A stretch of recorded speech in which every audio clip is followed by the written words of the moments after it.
Hello, good morning. അപ്പോൾ ഇന്നൊരു special day ആണ് കേട്ടോ. എൻ്റെ പിറന്നാളാണെന്ന്. അപ്പോൾ ഒന്ന് രാവിലെ തന്നെ അമ്പലത്തിലേക്ക് ഒന്ന് പോകാമെന്ന് വിചാരിച്ചു. അപ്പോൾ രാവിലത്തെ ചായപ്പരിപാടിയൊക്കെ ഏകദേശം റെഡി ആക്കിയിട്ട് ഞാൻ നേരെ അമ്പലത്തിലേക്ക് വെച്ച് പിടിക്കുകയാണ്. ഒറ്റയ്ക്കേ പോകുന്നുള്ളൂ കേട്ടോ. നേട്ടന് ലീവ് ഉണ്ടായിരുന്നില്ല.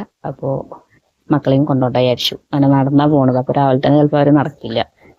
അപ്പം അങ്ങനെ ഞാൻ സുന്ദരിയായി അമ്പലത്തിലേക്ക് വെച്ച് പിടിക്കുകയാണ്. അപ്പം നടന്നു പോകാന്നുള്ള പ്ലാന് പകുതിക്ക് എത്തിയപ്പോൾ ഞാൻ തിരുത്തി. ഒരു ഓട്ടോ എത്തിയപ്പോൾ പിന്നെ അതിലങ്ങ് കയറിപ്പോയിട്ടോ. അങ്ങനെ അമ്പലത്തിലെത്തി. നമ്മളെ വയലശ്ശേരി ശിവക്ഷേത്രത്തിലേക്കാണ് പോകുന്നത് കേട്ടോ, വാറ്റുപാടിയുള്ള. അപ്പോൾ ഇടയ്ക്കിടയ്ക്ക് ഞാൻ പോകാറുണ്ട് അമ്പലത്തിൽ.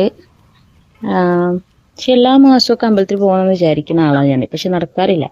അങ്ങനെ ഇതാ അമ്പലത്തിലെത്തി ഇതാ നടക്കുകയാണ് കേട്ടോ. എൻ്റെ നേരിൽ കാണുന്നുണ്ടല്ലേ നിങ്ങൾ? വെയിലൊക്കെ അത്യാവശ്യം വന്നു തുടങ്ങിയിട്ടുണ്ട്. സമയം 7-8 മണിയാകുമ്പോഴേക്കും ഞാൻ അമ്പലത്തിൽ എത്തിയിട്ടുണ്ട്. അപ്പോഴേക്ക് വെയിൽ വന്നിട്ടുണ്ടായിരുന്നു കേട്ടോ. ഇങ്ങനെ അമ്പലത്തിലെത്തി വഴിപാട് ചെയ്തു. പുഷ്പാഞ്ജലി മാത്രം കഴിപ്പിച്ചുള്ളൂ.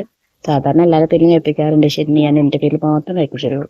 അങ്ങനെ കയറി തൊഴുതു, പ്രസാദമൊക്കെ കിട്ടി, സന്തോഷമായി, സമാധാനമായി. ഇങ്ങനെ ഒരു എന്താ പറയുക, ലൈഫ് തന്നതിന് ഈശ്വരനോട് നന്ദി പറഞ്ഞു. എപ്പോഴും നമ്മളെ പരിഭവവും പരാതികളും മാത്രം പറഞ്ഞാൽ പോരല്ലോ, എപ്പോഴേലൊക്കെ നന്ദിയും കൂടെ പറയണ്ടേ. അങ്ങനെ കുറച്ച് ഫോട്ടോഷൂട്ടൊക്കെ ഇങ്ങനെ നടത്തിയിട്ട് മെല്ലെ അവിടെ നിന്ന് വിട്ടു കേട്ടോ. ഇപ്പോൾ നമ്മൾ അമ്പലത്തിൻ്റെ ബാക്ക് ഭാഗത്താണ്. ഫ്രണ്ടിലെ കാലിൽ നിൽക്കുന്നതുകൊണ്ട് എനിക്കൊരു മടി എടുക്കാൻ. പിന്നെ അവിടെ നിന്ന് ഇറങ്ങിയിട്ട് ഇതാ ആ ആലിൻ്റെ അവിടെ കുറച്ച് നേരം വന്നിരിക്കുക. നമുക്ക് അമ്പലത്തിൻ്റെ പരിസരത്തിരിക്കുമ്പോൾ വല്ലാത്തൊരു എന്താ പറയുക, സമാധാനമൊക്കെ തോന്നുമല്ലോ. അപ്പോൾ ആലിൻ്റെ അവിടെ കുറച്ച് നേരം ഇരിക്കാന്ന് വിചാരിച്ച് വന്നപ്പോൾ അതാ നിറയെ വിറക് വെട്ടിയിട്ടിരിക്കുന്നു. ഇപ്പം നമ്മുടെ അമ്പലങ്ങളിലും ബാധിച്ചു തുടങ്ങിയിട്ടുണ്ട്. അപ്പോൾ ഇന്നത്തെ പ്രാർത്ഥന ഞാൻ അതും കൂടി ഉൾപ്പെടുത്തി. അപ്പം അത്രയേ ഉള്ളൂ. ഞാൻ വീട്ടിലെത്തിയിട്ടോ. പിന്നെ അത് കഴിഞ്ഞിട്ട് വൈകുന്നേരം മക്കളെ വക ചെറിയൊരു സർപ്രൈസ് പരിപാടി ഉണ്ടായിരുന്നു. അവർ എഴുതിയൊരു ലെറ്ററൊക്കെ ആയിരുന്നു കേട്ടോ. അപ്പോൾ 4 ആളും തന്നിട്ടുണ്ട്.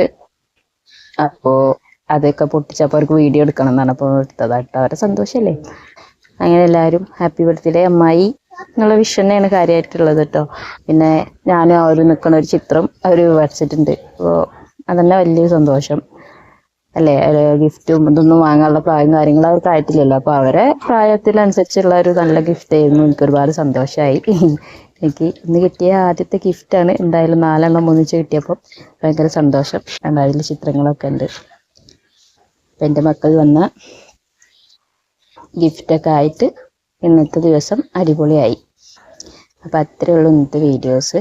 അപ്പോൾ എല്ലാവരും വീഡിയോസൊക്കെ ഇഷ്ടപ്പെടുകയാണെങ്കിൽ ലൈക്ക് ചെയ്യുക, ഷെയർ ചെയ്യുക, സബ്സ്ക്രൈബ് ചെയ്യുക. ഞാൻ സാധാരണ അങ്ങനെ പറയാറില്ല കേട്ടോ വീഡിയോയിൽ. അപ്പോൾ ഇങ്ങനെ പറയും, എൻ്റെ കസിൻസ് ഒക്കെ പറയും അങ്ങനെ പറയണം, അപ്പോഴല്ലേ അവർ ഷെയർ ചെയ്യുള്ളൂ എന്നൊക്കെ.